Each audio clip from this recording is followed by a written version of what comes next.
I know you got a new special coming out. Tell me a little bit. I was just watching it. It's a little bit of a meditation on fame and that kind of thing. How would you describe it?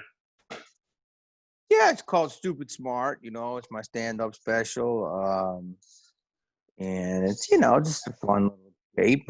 My comedy. I do multiple things. I act. I do comedy. I host game shows, and this is my comedy angle. But just something for my comedy fans. Comedy is uh, so hot, and I think it's never been more needed right now. Yeah, I was going to ask you that. I mean, it's a pretty dark time these days. I mean, where do you find material with all this darkness everywhere? Well, I mean, there's a lot to go from. I mean, you know, I think a comic's job is to, if you will, let some airs out of tires. Our job is to kind of go, and then you go, and that's what a laugh is. And you got to point out stuff, but it's tough right now. I think you got to like right the ship. There's a lot of things that are not great, and I think that you know I think people are getting overwhelmed, and I think some of them want to escape, but we can't just escape. We have to attack our problems one by one, and then when you need a little escape, do some comedy. But we can't just all binge away our problems. That's not going to help either. Yeah. Um, how do you approach, like, when you do something? Would you ever take on like one of these more serious topics in one of your routines? Or do you feel like that's not really your role? Well, I mean, like, that's what the special is, right? I mean, it's like Stupid Smart. It's like people know me as like a little goofy, and I've played some goofy roles, and I've been animated, but then I get like into smarter stuff as I go on. I talk a little bit about robots and how, I think robots are going to be like the new racist target. You know what I mean? Like, I think that's a deeper topic. I talk about how college is, a little bit of a scam. So, but I try to do it in a funny way. And it's like, I have to like lube the audience up for like 40 minutes before I can go into my stuff. And so now if enough people watch this, they'll see the departure of me going into deeper stuff. But yeah, in a perfect world, I'd want to go to the deepest places possible as long as they're funny. But I was watching George Carlin, to me, might be the GOAT recently. And it's like, he's just like a stand-up philosopher. I mean, I laugh, but I'm more just like, oh my God, I'm just more so amazed. So I feel like that's like where you want to end up, somewhere like there, like he is I just like can listen to him for hours, you know what I mean? And I don't care if I laugh. And I think I have to work on not caring about laughter as much as just being interesting. Yeah, I was going to ask you that because how do you find something that you think is going to be funny that's going to be funny for the audience? Is it just you just want to say something that's interesting, and if they laugh, great. If they don't, I mean, I'm at the place now in my career where I've been a very entertaining guy. I've been there to a release valve, if you will.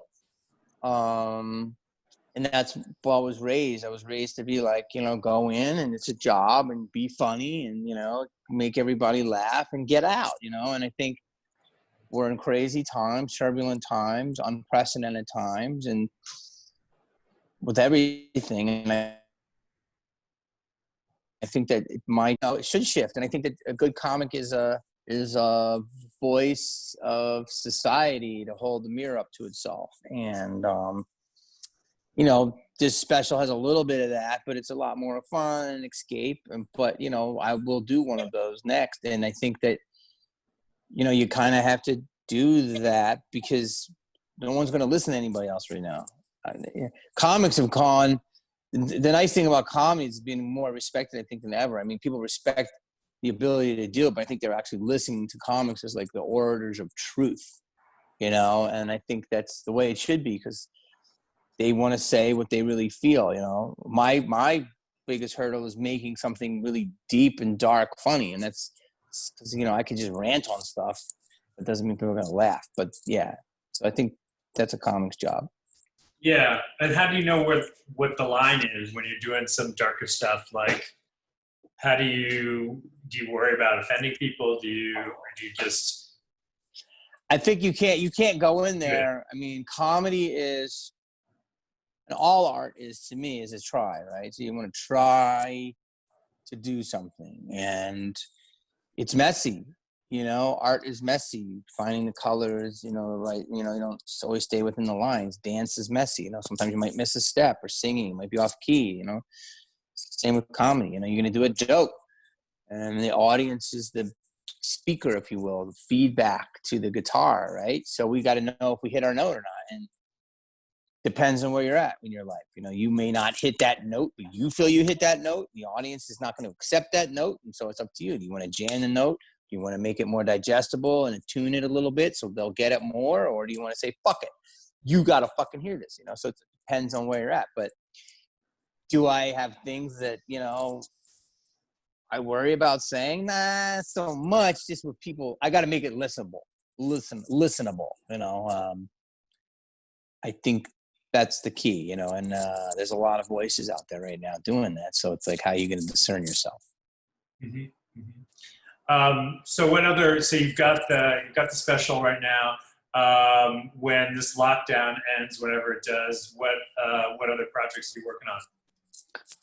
I have a movie I did called Crabs in the Bucket. It's about, it has Jeremy Piven as a star, and Taryn Manning is a star, and Bruce Dern, and I have a little nice role in that. And I was going to go to a film festival, but the world's kind of put on pause, so we're trying to wait and see. Had another movie I was going to start 2 months ago, and then this all stuff happened. So, I don't know. I got this in the can, and I got one other project coming out next week, and other than that, I'm zooming.